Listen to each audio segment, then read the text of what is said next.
Dito sa Papa Dudut Stories, ikaw ay hindi nag-iisa.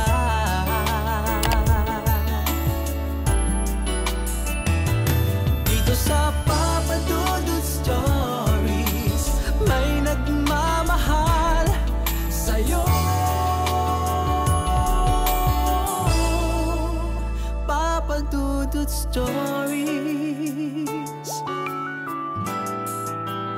Papa Dudut Stories. Sa lahat po ng mga nakatutok ngayon, huwag pong kalimutan mag-like, mag-share at mag-subscribe. Maraming salamat po sa inyong lahat.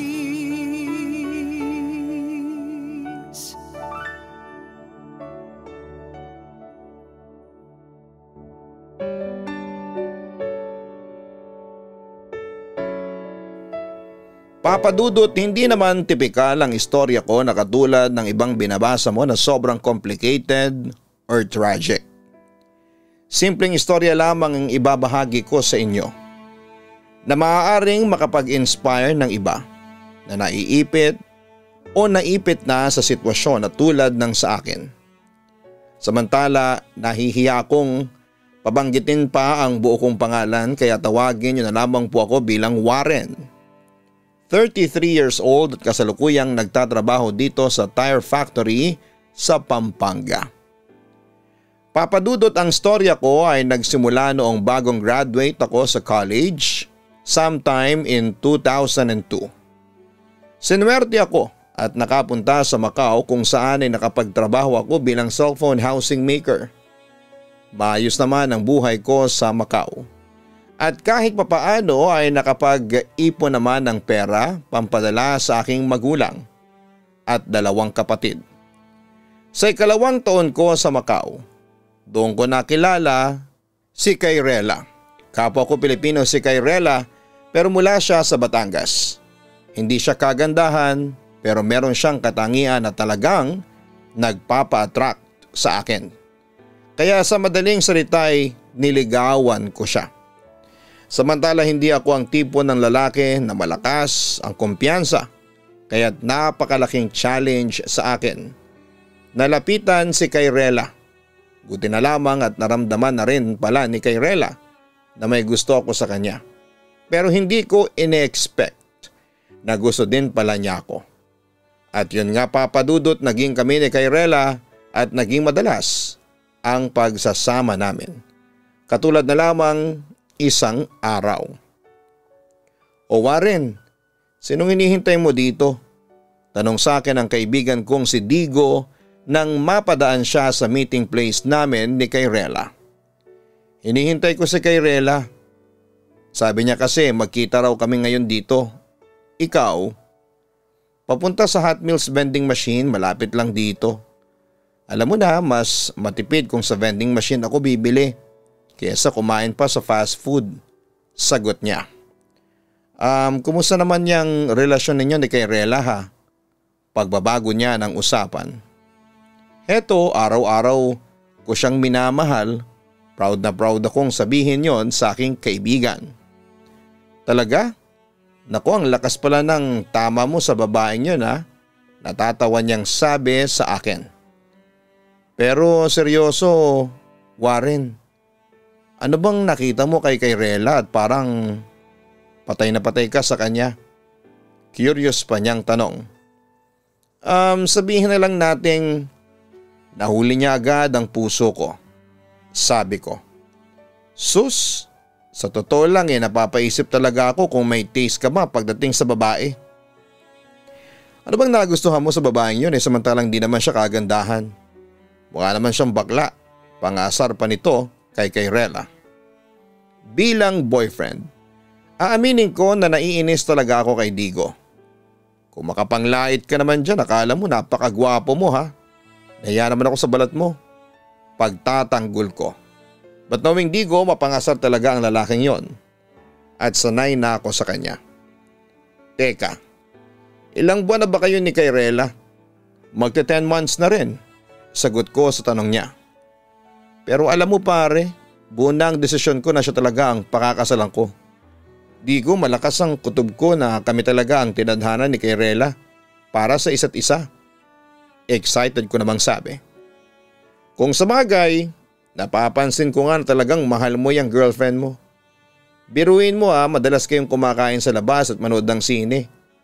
Halos araw-araw yata magkasama kayong dalawa. Puna ng kaibigan ko. At saka Digo, alam mo ba? Nagbukas kaming dalawa ng bank account para sa aming dalawa. Balita ko pa sa kanya. Napataas ng kilay si Digo. Ano? Seryoso ka ba? Oo, nagbukas kaming pareho ng bank account para doon namin iipunin yung savings namin para syempre sa kinabukasan namin. Paliwanag ko. Napapailing na natatawa lamang ang kaibigan ko nung mga sandaling yon. Abang swerte naman pala ni Kayrela sa'yo kung ganon. Pahabol pa niya. Isa si Kayrela talaga sa mga magagandang bagay na dumating sa akin. Simula na makapagtrabaho ako dito sa Macau. Alam mo ba, matapos lang yung contract namin ni Kayrela magpapakasal na kami pag uwi namin sa Pilipinas. Gusto nga ni Kayrela sa Batangas kami ikasal. Napangisi lamang ang aking kaibigan. Naku Warren, bastang masasabi ko lang sa iyo good luck. Makahulugan niyang sabi sa akin pero hindi ko yon pinansin. Samantala papadudod sunod ang layaw sa akin ni Kayrela. Lahat ng gustuhin niya ay ibinibigay ko sa kanya. May pagkakataon pa ngang nagdesisyon kaming magbukas ng bank account para sa aming dalawa dahil noong mga panahong yon ay desidido na akong siya ang pakakasalan ko. Pero papadudot hindi ko ine-expect noon na sa kabila ng pagmamahal ko kay Kayrela ay may madidiskubre akong lihim tungkol sa kanya na siyang nagpasakit ng damdamin ko. Hindi ko makakalimutan na noong nagpasya kong dalawin si Kayrela sa kanyang inuupahang kwarto ay nadatnang ko siyang may kahalikang lalaki. At ang lalaking yon ay walang iba kundi ang aking kaibigang si Digo. Kayrela, Digo? Anong ibig sabihin nito? May relasyon kayong dalawa? Wika ko habang nanginginig na sa galit ng mga oras na yon. Warren, I'm sorry. Ang nasabi na lang ni Kayrela sa akin.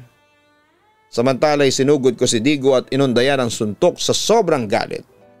Walang yakang lalaki ka? Agad namang umawat noon ang girlfriend ko. Warren, tama na. Huwag mo nang suntukin si Digo. Pagmamakaawa niya sa akin.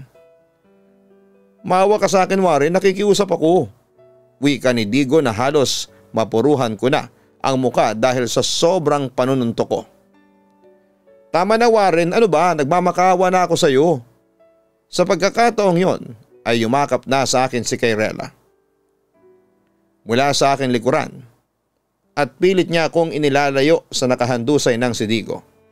Nagdurugo na kasi ang halos buong muka ng kaibigan ko. Ang lakas ng loob ninyong lokohin ako? Ano bang ginawa ko masama sa inyo para gawin niyo sa akin to? Ano? Sumagot kayo. Wika ko pagkatapos ay buong lakas akong kumawala sa pagkakayakap sa akin ni Kayrela mula sa likuran. Magpapaliwanag kami Warren. Ngunit hindi ko na pinatapos pa ang sasabihin ni Digo nang kinontra ko na siya kaagad. Hindi ko kailangan ng paliwanag mo. Ano pa bang ipapaliwanag ninyo huling-huli ko kayo sa aktong naghahalikan. Ang bababoy ninyo. Pilit namang nagsalita si Digo kahit nagdurugo ang kanyang mga labi. Warren, patawarin mo kami ni Kayrela. Pero ano? Sasabihin niyo sa akin na nagmamahalan kayong dalawa? Ganon ba, Digo? Oo, Warren. Nagmamahalan kami ni Digo. Pag-amin naman ng aking girlfriend. Anong klase kang babae, Kayrela? Naging mabuti naman akong boyfriend sa iyo ha. Napakasama mo. Sigaw ko sa aking girlfriend. At ikaw naman Digo, pinagkatiwalaan kita. Tinuring kitang kaibigan. Naging mabuti naman ako sa iyo. Pero pagtataksilan niyo lang pala ako ng girlfriend ko. Hindi ko kayo mapapatawad na dalawa. Warren, sorry. Sa pagkakataong yon ay umiyak na si Kayrela. Siguro'y dahil na rin sa nakokonsensya siya sa mga kasalanan niya. O di kaya ay dahil sa natatakot siya na baka magdilim ang paningin ko sa kanila. Sige, Kung mahal mo ang lalaking yan, edi sige maghiwalay na tayo. Pinapalaya na kita. Hindi kita kailangan kay Rela. Hindi ko kailangan ng isang madumi at taksil na babaeng katulad mo. Sigaw ko pa sa aking girlfriend. Huwag kang mag-alala, ibabalik ko sa iyo lahat ng ibinigay mo sa akin. Agad naman akong nagsalita pagkatapos sabihin niyo ni kay Rela sa akin. Sige, ibalik mo sa akin lahat ng ginastos ko sa iyo.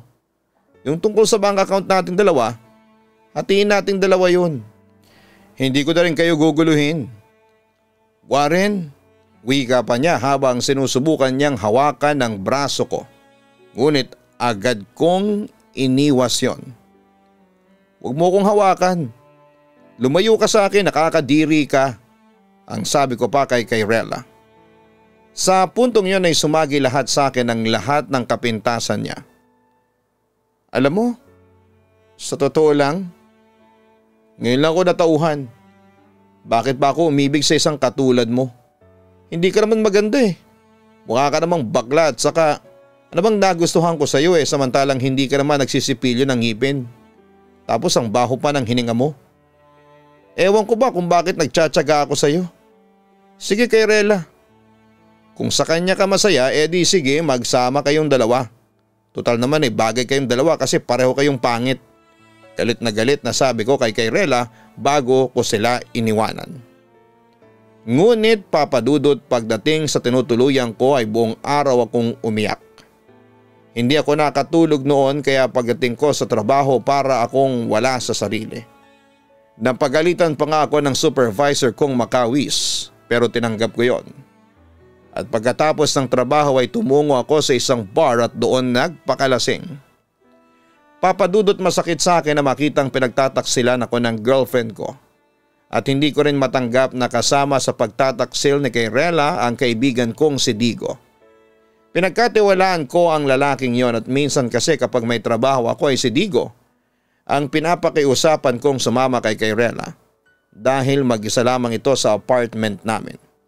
Yun ang naging pagkakamali ko dahil hindi ko akalain na parang kumuha ako ng batong ipupukpok sa ulo ko. Sa kabilang banda ay madali ko ring nakalimutan si Rela. Siguro dahil sa hindi ko rin naman siya lubos-lubusang mahal. At noong araw na mahuli ko siyang nagtataksil sa akin ay nakita ko ang mga imperfections niya. Nariyan yung napagtanto ko na nagpakahibang ako sa isang babaeng mukhang bakla. Loko kasi yung mga kaibigan ko sa factory na nagsasabi noon sa akin na wala raw akong taste sa babae dahil kahit daw sa pangit ay pumapatol ako. Nung una talaga ay hindi ko pinapansin yon pero noong naghiwalay kami ay doon ko na realize na totoo nga at natauhan ako. Kaya't maluwag ko na rin tinanggap ang katotohanan na wala na kami ni Rela. Samantala pagkatapos ng kontrata ko sa Macau ay nag-decide na akong huwag nang i-renew ito at bumalik na lamang dito sa Pilipinas para dito magtrabaho. Pinalad naman akong makapasok sa isang paggawaan ng gulong dito sa Clarkfield, Pampanga. Papadudod, sinwerte ako na matanggap dito dahil agad akong na-promote bilang supervisor. At napakaganda ng working relationship namin dito. Sa kabilang banda ay marami mga babaeng kapwa ko empleyado ang nagkakagusto sa akin. Siguro dahil magaling ako sa pagbabasketball at maganda ang pangangatawan ko dahil sa regular akong nagji-gym. Kaya nila ako napapansin. Patuloy silang nagpaparamdam ng pagtingin pero hindi ako naging interesado sa kanila. Hanggang sa isang araw ay nakilala ko ang isang babaeng magiging parte pala ng aking buhay. Alam mo ba yung latest? Biglang tanong sa akin noon ng office mate kong si Dulce. Na-curious naman ako sa kanyang tanong. Hindi ano bang latest? Meron tayong bagong babaeng empleyado. Fresh from Japan. Galing siya sa sister company natin doon. Inform niya sa akin. Talaga? Nasa na siya? Gusto kong makita noon ang sinasabi niyang bagong empleyado. Ewan ko ba pero noong sandaling yon ay nakaramdam ako ng excitement na makita ang bagong empleyado. Anong pangalan niya? At saka anong itsura niya? Mensa Yamamoto ang pangalan niya. In fairness, cute siya. Yun nga lang chubby siya pero kahit na gano'n maganda pa rin naman. O yan na pala si Mensa. Halika Warren, ipakilala kita sa kanya. Wika ni Dulce pagkatapos ay hinila niya ako palapit kay Mensa. Mensa, pinapakilala ko nga pala sa iyo si Warren. Isa sa mga makakasama mo sa department natin. Warren siya si Mensa, isang Japanay. As in half Japanese, half Pinay. Ang sabi pa ni Dulce. Nice to meet you Warren. Nakangiting wika ni Mensa sa akin at tila ba masayang masaya na makilala ko. Ako rin Mensa. Masaya ako na nakilala kita. Balik ko naman sa kanya. Anyway, tulad ng sinabi ko kanina, sa Japan lumaki si Mensa pero fluent naman siya sa Tagalog. Dagdag impormasyon pa ni Dulce tungkol sa aking newly found friend. Oo, fluent ako sa wikang Filipino kasi tinuruan ako ng nanay ko na magsalita ng wika natin, ang sabi pa ni Mensa. Mabuti naman kung ganun. Anyway, kumusta naman ang buhay sa Japan? Tanong ko sa kanya. Ayun, okay naman. Masyado lang mataas ang bilihin sa Tokyo. Kasi alam mo na maraming taong naninirahan kaya ganun. Sagot niya. Ilang taong ka nang nagtrabaho sa sister company natin sa Japan? May 4 na taon na rin akong nagtatrabaho doon. Bago ako nag-transfer dito sa Pilipinas. Magiliw niyang sagot sa akin. Oh, that's nice. At least, hindi na biro ang experience mo sa company natin. Anyway, consider me as one of your friends. Huwag kang mahihiyang lumapit sa akin ha? Sabi ko sa kanya kasi gusto kong maging komportable siya sa akin. Nga pala, may kasabay ka na bang mamayang mag-lunch? Actually wala pa akong kasabay. Siguro sasabay na lang ako kina Dulce. Napangiti naman ako. Kung gusto mo sabay na lang tayong mag-lunch tapos ililibre kita mamaya. Pag-aaya ko sa kanya. Wow, that's nice. Ang swerte ko pala sa iyo kung ganon. Sige, sasabay na ako sa iyo mag-lunch mamaya. Masayang tugon ni Mensa sa akin. Papadudot agad akong nabighani kay Mensa. Kahit na lumaki siya sa Japan ay marunong pa rin siyang magsalita ng Tagalog. Napakabait niya, papadudot, at kahit medyo malakas siyang kumain at chubby, napakaganda pa rin niya. Sa paglipas ng panahon ay naging magkaibigan kami ni Mensa. Naging close kagad kami dahil halos pareho kami ng interest at hilig. Madali ko rin siyang naka-vibes. Dahil na rin sa swak na swak ang personalities naming dalawa. Samantala ay hindi ko maiwasang ikumpara si Mensa kay Rela. At masasabi kong milya-milya ang layo ni Mensa sa ex ko. At sa pagdaan ng panahon ay unti-unting nahuhulog ang loob ko sa kanya. Kaya hayon papadudot. Ako na ang gumawa ng mga moves para mahulog din ang loob niya sa akin. Desidido akong mapalapit ng husto kay Mensa. Dahil noon pa lang, alam ko nang siya ng babaeng perpekto para sa akin. Papadudot, nagpatuloy ang closeness namin ni Mensa.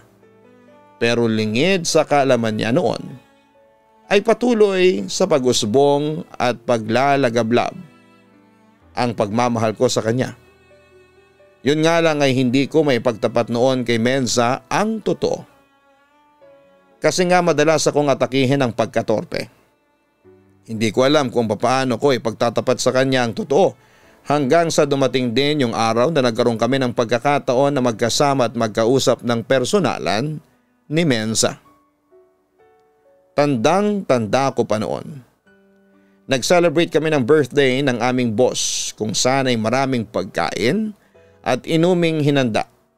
Halos lahat sila ay nag-uunahan sa videoke habang kami ni Mensa ay masaya lamang na nagkwekwentuhan sa isang sulok.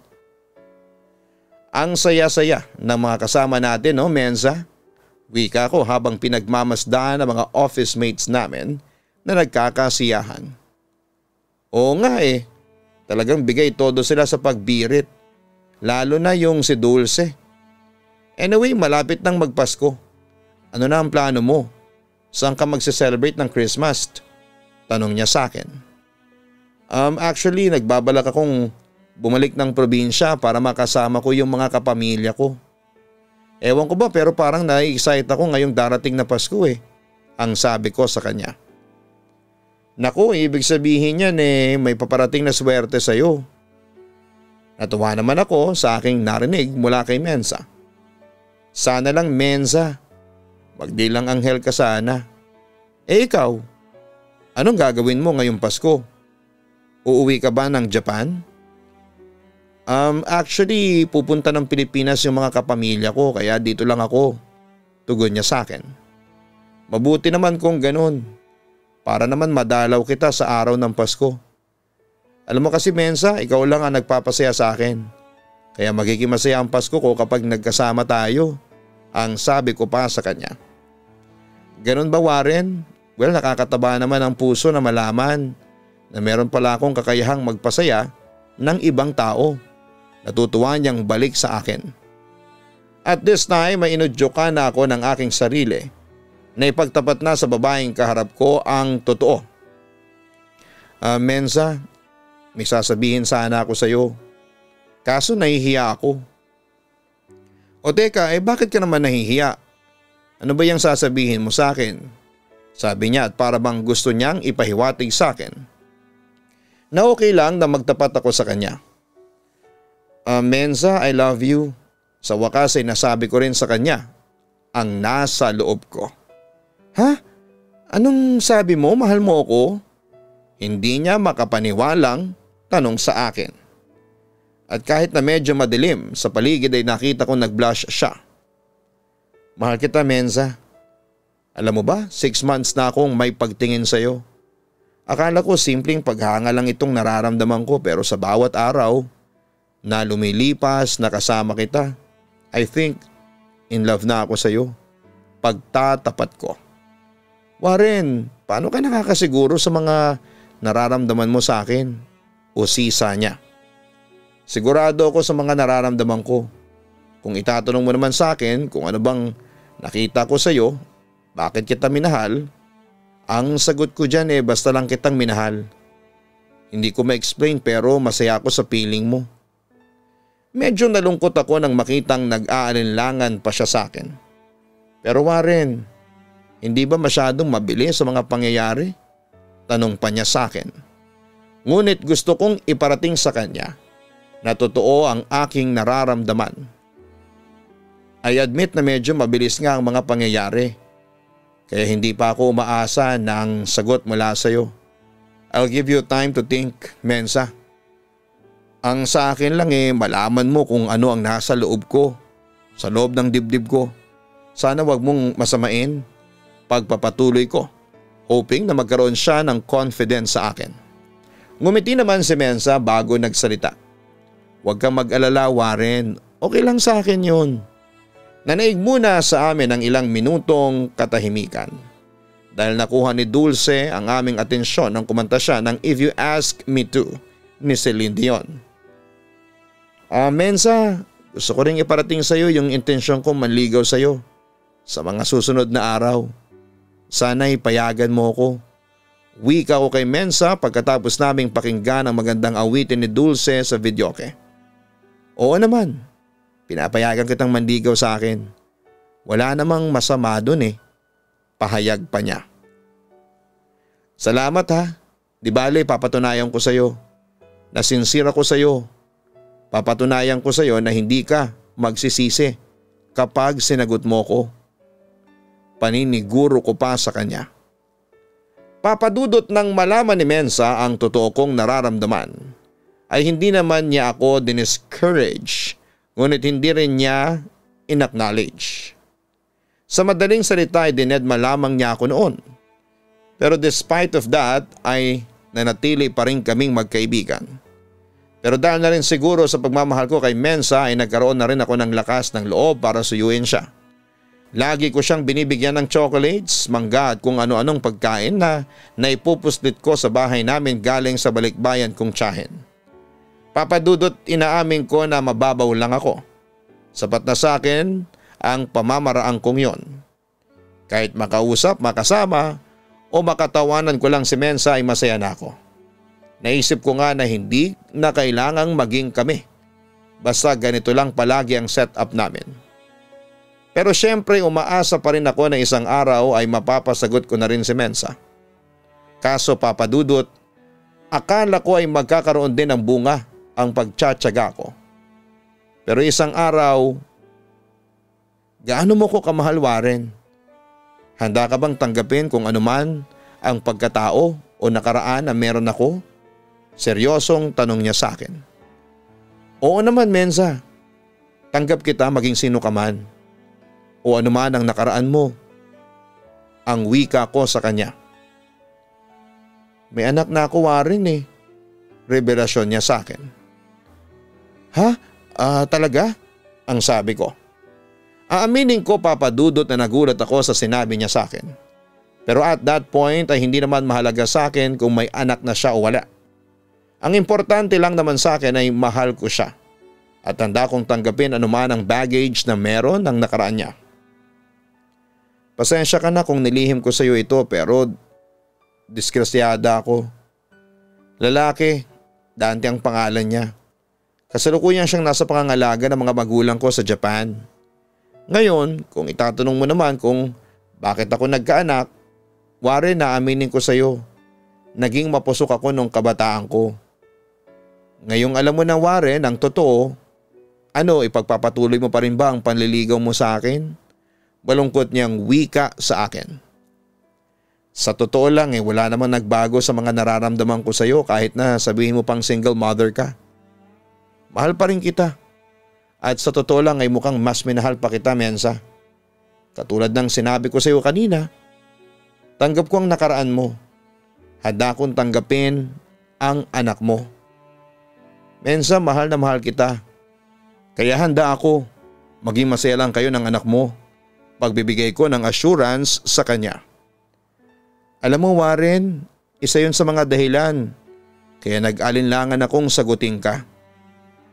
Natatakot kasi ako na kapag nalaman mo ay magalit ka sa akin at iwanan mo lang ako. Pag-amin niya sa akin. Pero sinabi ko naman sa iyo na okay lang sa akin ang lahat. Sasagutin mo na ba ako? Nanatiling malungkot ang ekspresyon ni Mensa. Warren, tatapatin na kita ha. Pero hindi pa ako handang sagutin ka. Naguguluhan pa kasi ako sa mga nararamdaman ko para sa iyo. Ayaw ko namang magpadalos-dalos ng desisyon sa ngayon. Kasi trabaho muna ang priority ko. Sana maintindihan mo ko. Aniya. Siyempre nalungkot naman ako sa aking narinig mula sa kanya. Pero kailangan kong tanggapin ang desisyon niya. Naintindihan ko, Mensa. Ang sabi ko na lamang sa kanya. Hindi kita ini-encourage na maghintay sa akin. Huwag mo lang ituon sa akin ang sarili mo. Kung makakahanap ka pa ng mas deserving na babae kesa sa akin di okay, dagdag pa niya. Mensa, alam ko at nararamdaman ko na ikaw na yung babaeng matagal ko nang hinihintay. Alam kong tayong dalawa para sa isa't isa. Kaya sinasabi ko sa iyo, handa akong maghintay sa kasagutan mo. Basta hindi ako titigil sa panliligaw sa iyo. Gagawin ko pa rin ang lahat para makita mong deserving ako para sa pagmamahal mo. Yun ang sabi ko sa kanya. Handa ako maghintay sa kanya kahit pa pumuti na ang lahat ng mga buhok ko. Samantala ipinagpatuloy ko lamang ang panliligaw at pag-ibig ko kay Mensa kahit na wala akong kasiguraduhan kung kailan niya ako sasagutin. Ngunit isang araw ay dumating din ang aking pinakahihintay na moment. Ano, Mensa? Nag-enjoy ka ba sa lakad natin ngayon? Tanong ko sa kanya. Pagkatapos naming mamasyal sa mall at manood ng sine. Oo, grabe, super nag-enjoy ako. Nga pala, salamat ha. Natutuwang wika ni Mensa. Napangiti naman ako. Alam mo, napapansin ko kanina. Kanina ka pa nagpapasalamat sa akin. Agad naman siyang nagsalita. Marami kasi akong dapat na ipagpasalamat sa iyo. Unang-una, yung pagdating mo sa buhay ko. Actually, simula nang dumating ka sa buhay ko nagkaroon ako ng saya at kakaibang kulay at sigla ang buhay ko. Aniya. Natuwa naman ako sa aking narinig mula sa kanya. Ako rin naman binigyan mo rin ng kahulugan ng buhay ko. Siya nga pala, kumusta pala si Dante? Ayun, ayos naman. Araw-araw lalong sumisigla ang anak ko.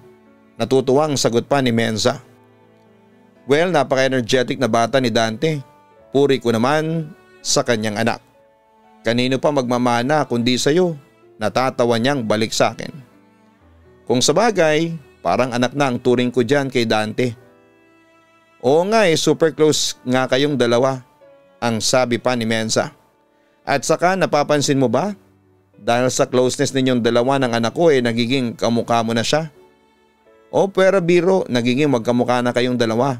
Natatawa pa niyang dagdag sa akin. Tumawa din ako. Oo nga, napapansin ko. Para na nga kaming magtatay sabi ko pa. Alam mo, gustong gusto ka ng anak kong maging tatay. Talaga? Well, willing ako maging second father ni Dante kung gugustuhin mo. Natutuwa akong sagot kay Mensa. Gusto mo ba talaga? Panunubok pa niya sa akin. Sagutin mo na kasi ako, Mensa. Ano? Ano na ba ang standing ko sa'yo? Curious na tanong ko sa kanya. Sabihin na nating na-meet mo na ang expectations ko. Medyo pakipot na wika pa ng nililigawan ko. So ibig sabihin ba niyan, sinasagot mo na ako? Tumango naman si Mensa bilang sagot. Oo Warren, sinasagot na kita. Aniya. Napayakap ako sa aking bagong girlfriend. Naku, salamat Mensa. Grabe, hindi ako makapaniwala na sinagot mo na ako. So it means tinatanggap mo rin ako bilang asawa mo. Teka, ang bilis naman yata Warren. Natatawa niyang wika. Mabilis lang kasi ako at saka mukhang doon rin naman tayo hahantong Paniniguro ko. Kung sabagay, yun din ang nafe-feel ko. Pero Warren, mamanhikan ka muna sa mga magulang ko ha. Segunda niya sa akin. Oo naman. Gusto mo ba gawin kong style yung pamamanhika ng mga Hapon? Proud at confident kong wika. Naku, maganda yan. Sigurado akong magkakasundo kayo ng tatay ko. Masaya si Mensa dahil sa wakas ay natagpuan na rin niya ang lalaking magmamahal sa kanya. Alam mo Warren, nagpapasalamat ako sa Diyos at ibinigay kanya sa akin. Alam mo ba? Hindi na ako maasa noon na may lalaking magmamahal pa sa akin kasi alam mo na, single mom ako. Pero mabait talaga ang Diyos no? Kaya ang swerte ko talaga. Naku, talagang swerte ka sa akin. Saan ka ba makakakita ng lalaking bukod sa gwapo, matalino, masipag, mabait, mapagmahal, romantiko at may stable pang trabaho, kumbaga nasa akin ang lahat. Ano pang hahanapin mo, hindi ba? Confident kong sabi sa kanya. Natawa ulit si Mensa sa aking confidence. Hindi ka rin mahangin na Warren. Pero in fairness, tama ka. Pagsang-ayon din niya sa akin. Ikaw naman love, masaya lang kasi ako ngayon. Kaya ako ganito. Mensa, I love you. Wika ko sa kanya. Pagkatapos ay pinagsaluhan namin noon ng isang mainit at punong-puno ng pagmamahalan na halik. Papadudot yun na nga ang naging umpisa ng busilak na pagsasama namin ni Mensa. Naging magka-vibes kami ng anak niya na si Dante na kinalaunan ay parang nagiging kamukha ko na nga. Sa ngayon din ay meron na kaming anak ni Mensa na pinangalan naming Geraldine. Papadudot sa ngayon ay masaya kami ni Mensa sa buhay namin at wala na kaming mahihiling pa. Papadudot sana'y may bahagi mo ang aming kwento sa iyong mga masusugid na tagapakinig. Dahil gusto kong ipahatid sa iba na hindi importante ang nakaraan ng bawat isa sa atin. Ang importante ay kung ano ang pagbabagong nagawa sa iyo ng nakaraan at kung ano ang pakikitungong ibibigay mo sa sino mang iyong makakasama. Ang nakaraan natin ay nakaraan na po. Huwag sana itong maging basihan natin sa pagkilatis ng pagkatao ng isang individual. Muli ay maraming salamat Papa Dudut and more power sa inyong napakagandang programa. Lubos na nagpapasalamat, Warren. Una sa lahat, congratulations sa inyong Warren at Mensa sa inyong napakagandang kwento ng buhay. Tama nga ang kasabihan na kapag may nawala sa iyo ay may darating na mas better kesa sa nauna mo. Obviously ay hindi para sa iyo si Kyrella. At buti na lamang at nadiskubre mo kaagad ang kanyang ugali dahil kahit papaano ay madali sa iyo ang pag-move on. Samantala ang true love ay isang pagmamahal na handa mong tanggapin kung anuman ang nakaraan na meron ng taong iyong iniibig. True love ang nararamdaman mo kay Mensa sapagkat hindi mo lang siya minahal, kundi in-embrace mo pa ang kanyang nakaraan at minahal mo rin ang kanyang anak. At tingin ko naman ngayon ay masaya kayo ni Mensa sa inyong buhay mag-asawa. Muli maraming salamat Warren sa pagbabahagi mo ng iyong totoong kwento ng pag-ibig sa Papa Dudut YouTube channel sa ating Papa Dudut Stories. God bless and always take care. Hanapin po ang Kaistorya Horror YouTube channel para po sa araw-araw na upload namin ni Kaistorya ng mga nakakatakot na kwento. Likewise, hanapin din po ang Gianna Vlogs para po yan sa aming weekly family vlogs. Makikilala niyo po ako ng personal, si Gian at Gianna, si Kite at si Jem sa aming pong Gianna Vlogs. Sana po ay suportahan niyo din po yung channel na yan.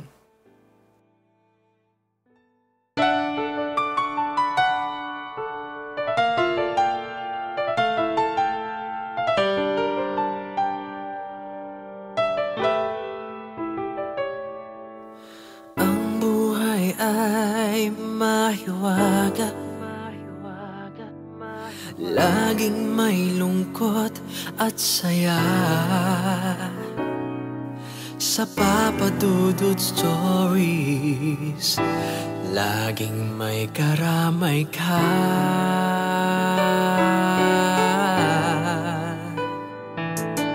Mga problemang kaibigan ito ay pakikinggan ka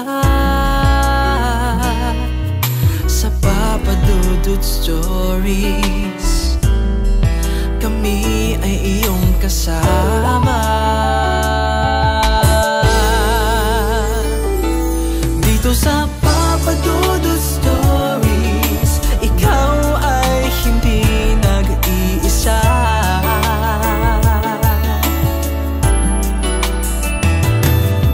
Sa Papa Dudut Stories, may nagmamahal sa'yo.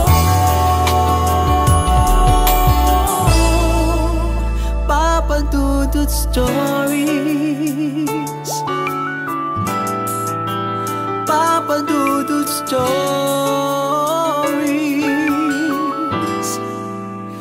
Papa Dudut Stories.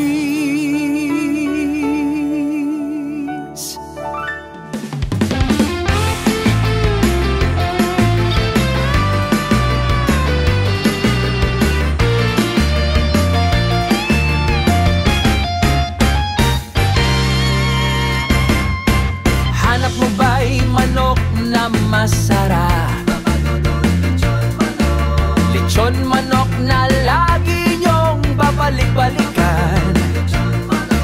Let's go na magpatumpik-tumpik pa. Siguradong enjoy lahat sa kapagkainan. Papa Dudut, lechon manok, iba ang lasa, iba ang sarap.